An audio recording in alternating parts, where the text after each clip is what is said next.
আমাকে কি কইছে ওটা মালটা তো চিনা লাগছে। এ মামা ডাক্তার কি লাগে দেখেন। হ্যাঁ এ মামারা মধু নিয়ে না খাইয়া যায়। হ্যাঁ চা পাতা আচ্ছা এটা সাত রঙের চা হয় সাত কালার চা পাতা সাত কালার সবুজ মিষ্টি আছে সবুজ কালারের চা হবে আচ্ছা সবুজ কালারটা তাই তো সাত কালার ওই যে ওইটা নেই না কোয়ালিটি আছে দেখেন কোনটা নিবেন ওই যে দাসটা খাওয়া যাইতো না কোন দানাটা খাওয়া যাইতো না সবুজ কালার কোন চা? চা খাওয়া যাইতো না মধু খাইতে কোন টাকা লাগছে মামারা? হ্যাঁ মধু খাইতে কোন টাকা লাগছে না খাইয়া দেয়। আরে মামা চা বানিয়ে খাওয়াবে কেউ আর পরীক্ষা আছে শিক্ষা দেয়। আচ্ছা হ্যাঁ খাইবেন একটু আছে। ও আর মধু নিয়ে না খাইয়া দেন। রঙিন চা নাই?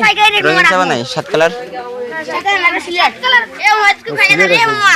হ্যাঁ একটু খাইয়া দিতেন বেলা জানি কি এই দেখি খাইয়া দেন না মামা খাইয়া দেন।